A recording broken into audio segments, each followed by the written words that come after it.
Hi guys, it's Sandy here for Trinity Stamps, and today in this video I'm going to show you how I created this great egg-shaped card using the egg-shaped card die and the sugar egg add-on. I am using the same techniques that I use for shaker cards, but this one has the dimension of a shaker card, but it doesn't have all the little shaker embellishments in it. All right, let's get started.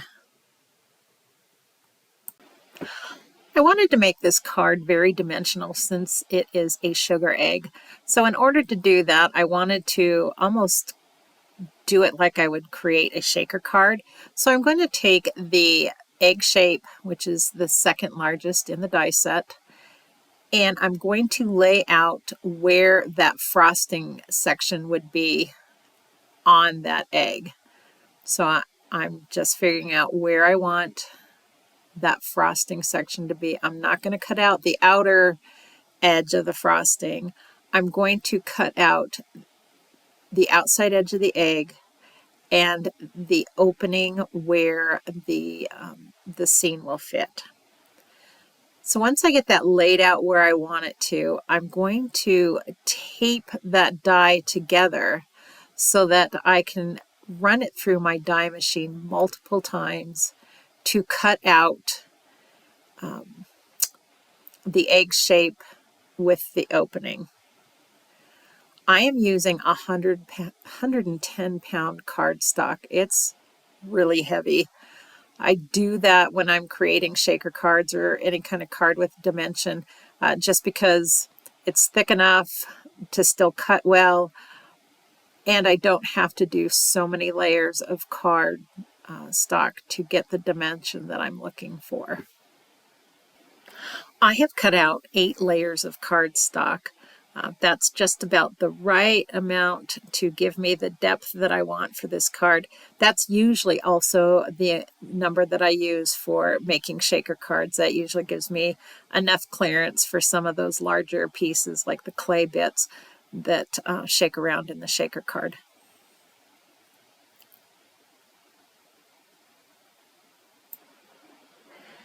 Now I'm going to use liquid glue to adhere all of those layers together, making sure that I don't have any glue squishing out on the inside or the outside, and lining up all those edges so it's nice and clean.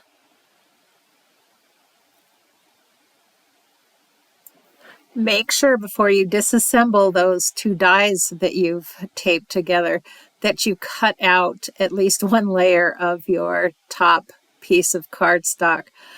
I think that if you were to take it apart and try to line it up again, it would be next to impossible to get it so that it looked nice. So those are usually the things I always forget to do, but luckily this time I caught it. I am using the second largest die in that sugar egg set to cut out the background of my card. I am using a shimmery type cardstock. It's kind of hard to tell in the video. It's even kind of hard to see that in the pictures, but it definitely does have a little bit of a shimmer to it. That includes the pink on the outside of my sugar egg.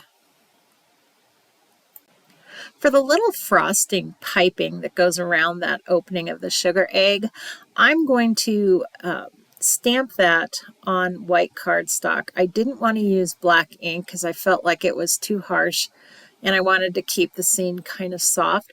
So I'm going to use some embossing powder and embossing ink, and I'll go ahead and just stamp that in my MISTI and then heat emboss it.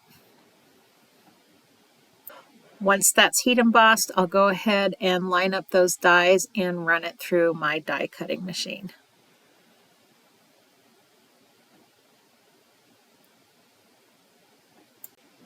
Once I got that cut out, it still felt a little bit flat.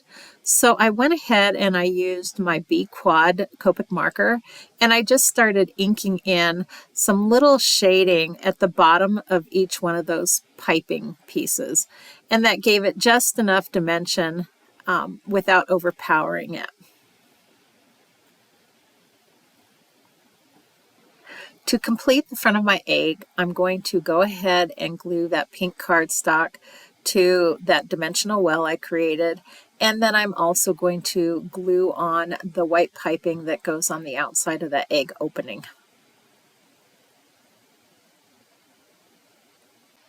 In order to create a little bit more dimension on the inside of that egg, I'm going to take some Distressed Oxide ink in Uncharted Mariner, and I'm going to just start brushing in a little bit of ink to help create more of a pond in that background.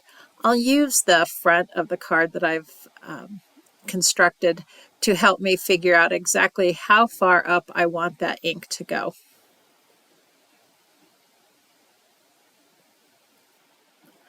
I'm going to use Copic markers to color in my little image. So the swan is going to be C00 or C00 and C0, C1. The little beak on him and the little friends down in the water is going to be Y000 and Y13. The cattails, which are teeny weeny, are E08 and E57. For the little reeds in the water, I've used YG01, YG25, and YG17. The water is going to be BG quad, B quad, B000, B00. And then it felt way too light of a blue, like it wasn't blending into the inking I did on the background. So I added in some BG18 and just kind of went back and forth between the blues to kind of blend that in so it wasn't didn't completely stand out from the inking on the background of that egg. I'll go ahead and use some foam dots to pop up my little swan scene. I'm going to add a little bit of glue to the back of those dots, not only to make sure that they adhere well, especially to the shimmery paper, but to also give me a little bit of time to kind of wiggle that around and figure out exactly where I want that in the egg so that it is in the right spot and straight across. I wanted to put a bow at the top of my egg, so I am using the Holiday Wreath circle add-on die for my bow. There is a bow in with the Build an Egg or Build a Basket die that's coming out with this newest release, but I didn't really like the shape of that one. I thought this one would fit on that egg just a little bit better. Okay, let's talk about vellum.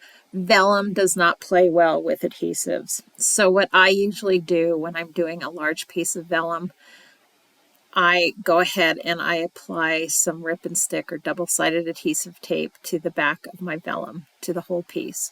And then I die cut out my pieces.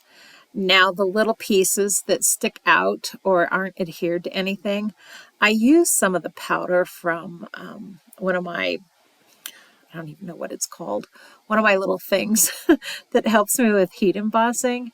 And I just brush that powder on those exposed areas so that it takes away the sticky from that adhesive. That way I can still use the vellum and I don't have to worry so much about hiding those glue spots. Hopefully that makes sense.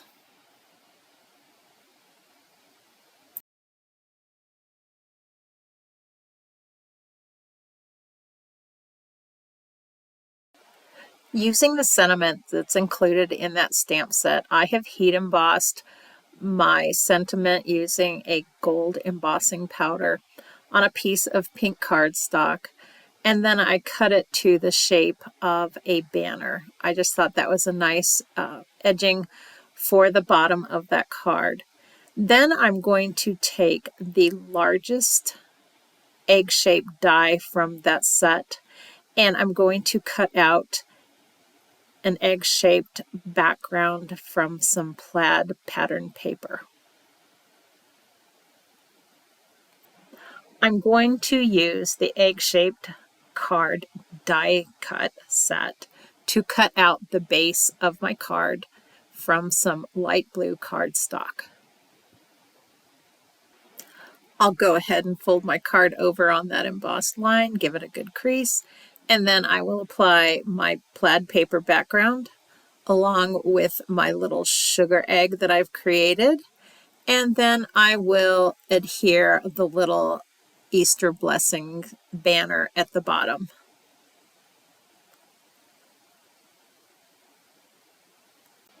To finish this card, I will use the largest egg-shaped die from the sugar egg die set to cut out a piece of white cardstock to use for the inside sentiment of my card.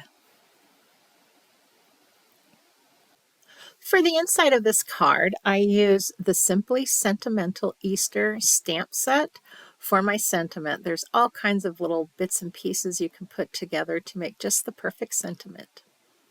All right, that pretty much does it for this card. I have listed and linked all the products that I have used to make this card, so it's easy for you just to jump right over to the Trinity shop. Thank you so much for spending time with me on the Trinity Stamps channel today. Consider subscribing to the channel for more Trinity inspiration. You can also hit that notification bell so that you will be notified when our designers upload some more. Thanks again and have a great day. Bye-bye.